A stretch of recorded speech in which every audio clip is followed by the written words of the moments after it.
પધાર્યા છે માં ખોડલ ભગવતી.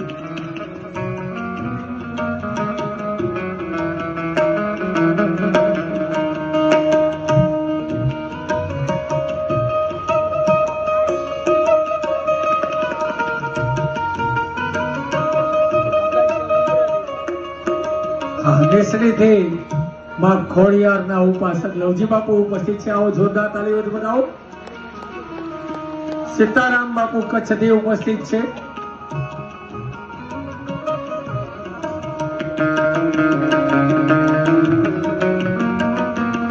રમેશ ભગત કમીગઢથી ઉપસ્થિત છે.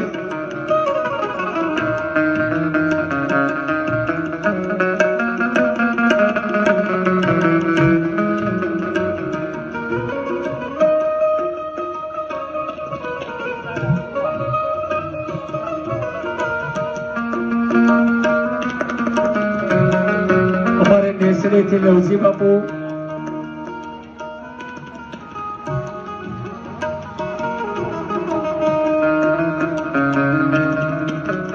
આવો બાપુ.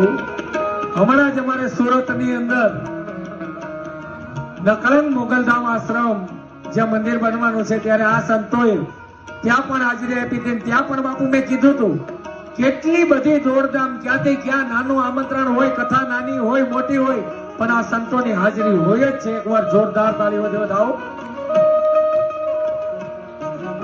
હાર્દિક સ્વાગત સાથે માં ભગવતી ખોડિયાર આપા ગીગા હોય, આપા દાના હોય, પરમના પીર હોય, બગદાણા જઈએ તો ભજનદાસ બાપા હોય, મધુલી હોય કે મંદિર હોય, પણ નાના મોટા કાર્યક્રમની અંદર જ્યારે જ્યારે આપણે ભાવથી આમંત્રણ આપીએ છીએ ને ત્યારે આ સંતો ચોક્કસ ઉપસ્થિત રહે છે. કથામાં પધાર્યા છે ત્યારે વધારે સમય નહીં લેતા આવો ફરી પાછા કથામાં મંગળ પ્રવેશ કરી અને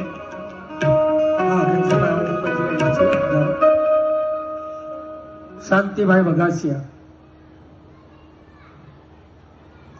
નમસ્કાર, જય શ્રી કૃષ્ણ. ભાગવત સપ્તાહ જે ગ્રંથ એ ગ્રંથ છે, શબ્દ એ શબ્દ છે. એ શબ્દ કયા માધ્યમથી કયા સ્થાન પર અને કયા ભાવથી એ પ્રફુલ્લિત થાય છે એનું ખૂબ મહત્વ છે. આ એક ત્રિવેણી સંગમ થઈ ગયો છે. ભૂપત દાદાની હાજરીમાં શાસ્ત્રીજીના મુખથી અને એક મહાન વેકરિયા પરિવારના ભાવથી જે આ પ્રગટ થયો છે. આ ત્રિવેણી સંગમમાં આપ સૌને સ્નાન કરવાનું અને જ્ઞાન પ્રાપ્ત કરવાનું જે આપને અવિરત આ એક સંયોજન થયું છે એ ખૂબ ધન્યતાને પાત્ર છે. તદ ઉપરાંત ભૂપત દાદાની જે હાજરી છે એ ખૂબ મહત્વ છે. આ હાજરીની અંદર અમને પણ આ વેકરિયા પરિવારના અમે ભાણે જ છે.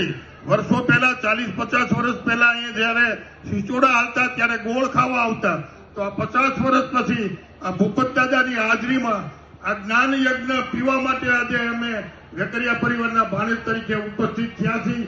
એનું પણ અમને ગર્વ અને એની લાગણી અનુભવી છે.